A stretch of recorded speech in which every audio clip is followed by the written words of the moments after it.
the morning of March 23rd, 1857, a 29-year-old man named Pierre Emile L'Angelier died screaming in agony. His stomach was full of arsenic, enough to kill 3 men. The police found nearly 200 love letters hidden in his room. Letters so explicit, so scandalous, that Victorian society couldn't believe a respectable woman had written them. But she had. And 3 weeks before his death, she'd walked into a chemist's shop and signed her real name to purchase arsenic.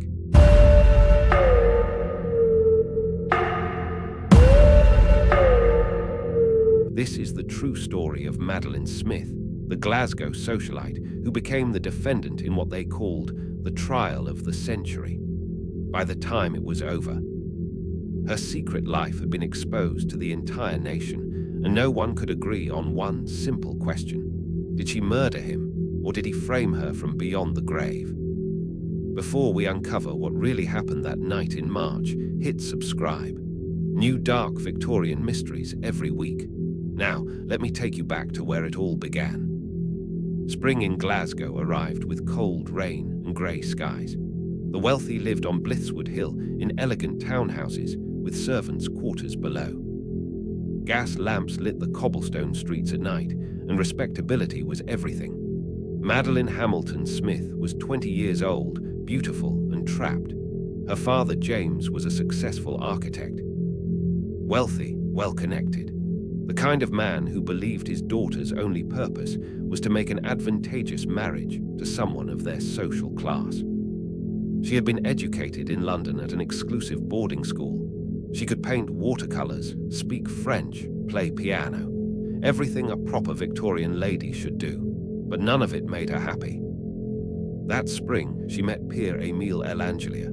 He was 29, a clerk earning 10 shillings a week, barely enough to survive. He'd come from Jersey in the Channel Islands looking for opportunity in Glasgow, but found only poverty instead.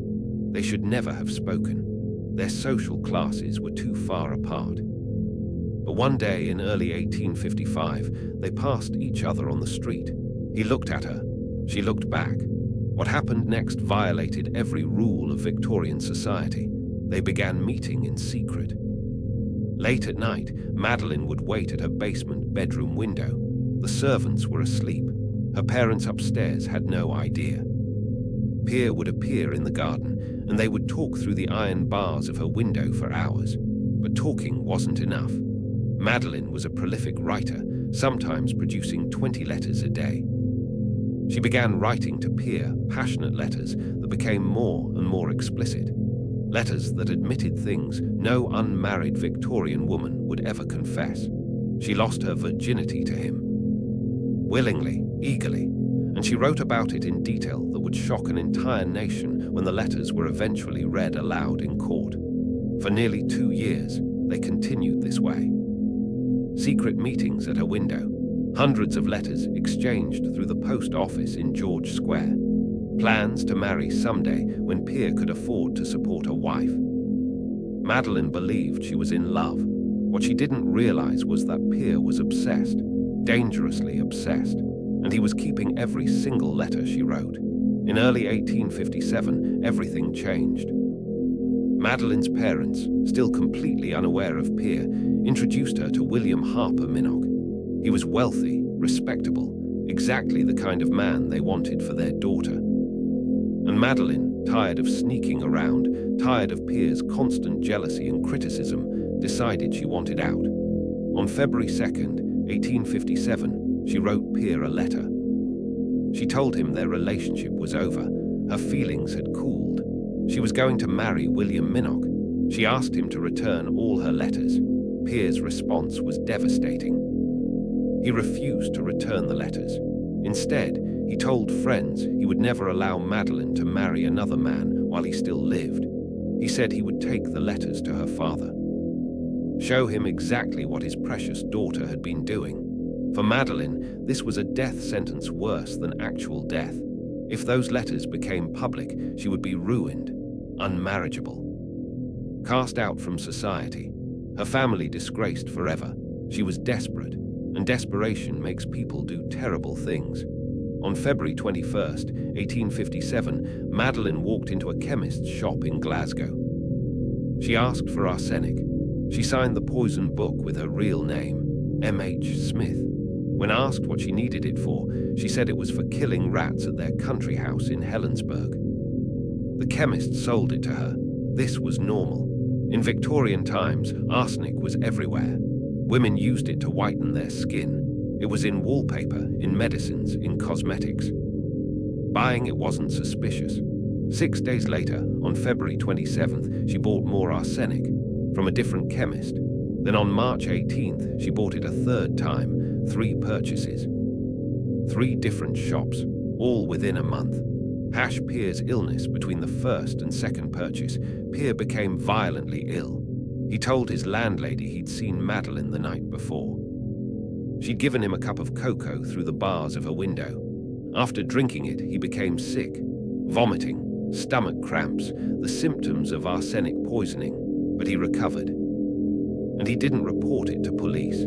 Instead, he wrote to Madeleine asking if she was trying to poison him. Her response was strange. She wrote back saying she hadn't seen him that night, that he must be mistaken, that she would never harm him. 2 weeks later, after her second arsenic purchase, he got sick again. Same symptoms, worse this time. Again, he told people Madeleine had given him something to drink. Again, he recovered. But the third time, on the night of March 22nd, 1857, there would be no recovery. Pierre spent that evening walking through Glasgow. Several people saw him. He looked healthy, normal. Around midnight, he returned to his boarding house. His landlady heard him unlock the door to his room. Then, shortly after, the screaming began. Pierre was in agony, violent vomiting, convulsions, his body racked with pain. The landlady rushed to his room and found him writhing on the floor. She called for a doctor, but there was nothing to be done. By 5:00 in the morning on March 23rd, Pierre Emile L'Angelier was dead. The doctor who examined the body knew immediately what had killed him. The symptoms were unmistakable. Arsenic poisoning, a massive dose, enough to kill him 3 times over. When police searched Pierre's room, they found Madeleine's letters, nearly 200 of them hidden in his desk and belongings. The letters told the entire story, the secret affair, the intimacy, the plans to marry, and then, at the end, Madeleine's increasingly desperate pleas for him to return her correspondence. Police also found entries in Pierre's diary. Notes about feeling ill after seeing Madeleine, suspicions that she might be poisoning him. And when they checked with local chemists, they discovered Madeleine had purchased arsenic 3 times in the month before Pierre's death. The case seemed open and shut. On March 31st, 1857, police arrested Madeleine Hamilton Smith and charged her with murder. The trial began on June 30th, 1857, and it was unlike anything Victorian Scotland had ever seen. Madeleine was young, beautiful, from a prominent family, and the evidence against her included love letters so scandalous that newspapers sold out instantly whenever new excerpts were published. On the 5th day of trial, the clerk of the court read the letters aloud. Every single one. The courtroom was packed. People had camped out overnight to get seats. And as the clerk read Madeleine's words, describing her sexual relationship with Pierre in explicit detail, Victorian society collectively gasped. Women fainted. Men looked away. This was not how respectable ladies behaved. This was not what anyone expected to hear in a murder trial, but Madeleine sat through it all with perfect composure, dressed in black mourning clothes. Calm, emotionless, as if the letters were about someone else entirely. People couldn't decide what disturbed them more, the letters themselves or her complete lack of shame. The evidence, the prosecution's case was strong. They had motive. Madeleine wanted to marry William Minnock and needed Pierre gone. They had opportunity. Witnesses had seen Pierre visiting her window the night he died. They had means. Madeleine had purchased arsenic 3 times. And they had the victim's own suspicions. Pierre had told multiple people he believed Madeleine was trying to poison him. But Madeleine's defense lawyer was brilliant. He pointed out that the arsenic sold in Glasgow was colored with a blue dye to prevent accidents.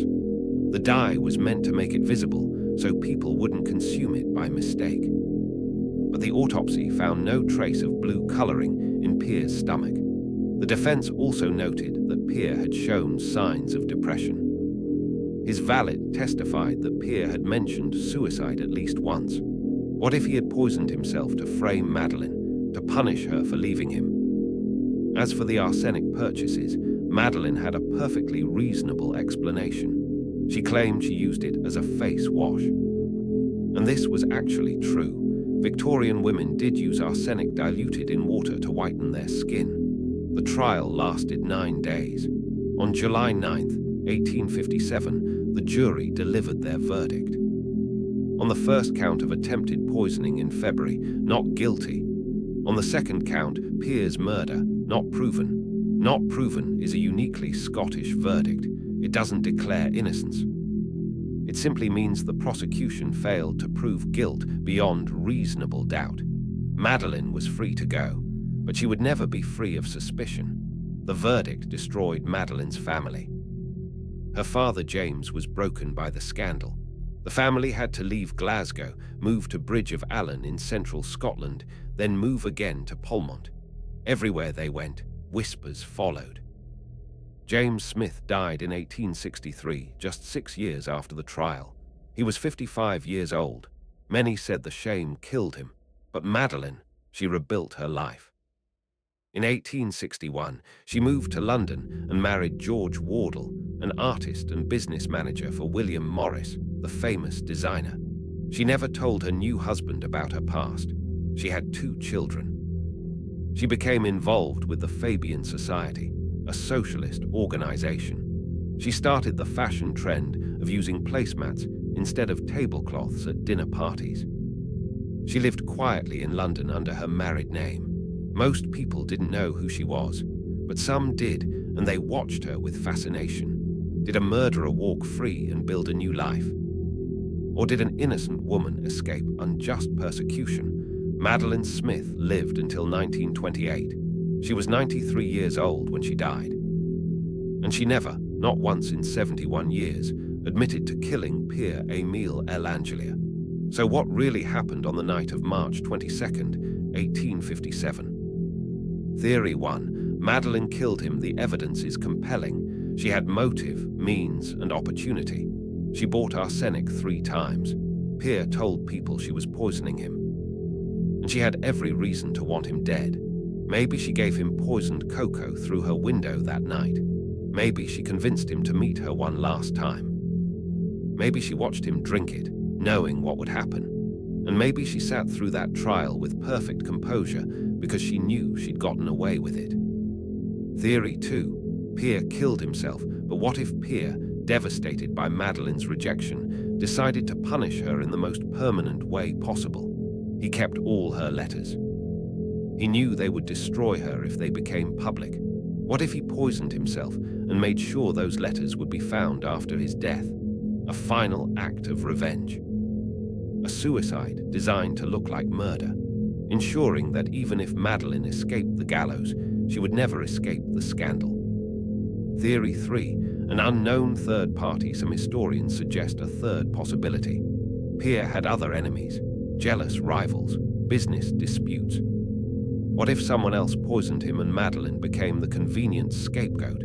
It's the least likely theory, but in a case this strange, nothing can be completely ruled out. The truth is, we'll never know for certain. The evidence is contradictory. The timeline is unclear. The letters are undated, and everyone involved is long dead. What we do know is this. A young woman from Victorian high society conducted a secret sexual affair that violated every rule of her time. When she tried to end it, her lover died of arsenic poisoning. She was tried for murder, walked free with a not proven verdict, and lived another 71 years without ever confessing. The case revealed the brutal double standards of Victorian society. Pierre could conduct an affair without social consequences, but for Madeleine, The letters alone were enough to destroy her reputation forever. It showed how Victorian women used the limited weapons available to them. If Madeleine did kill Pierre, she did it with a substance marketed to women for cosmetic purposes.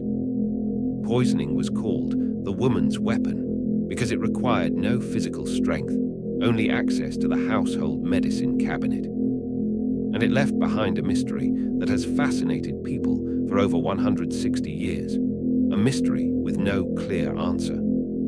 Just questions, suspicions, and the haunting image of a young woman in mourning black, sitting in court while her most intimate secrets were read aloud to hundreds of strangers. What do you think happened that night in March 1857? Did Madeleine Smith murder her lover to protect her reputation?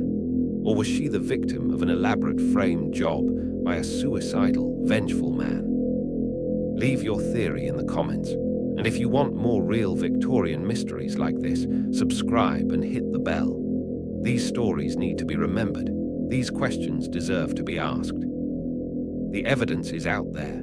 The truth is still debatable. And sometimes the most haunting mysteries are the ones that can never be solved. I'll see you in the next video.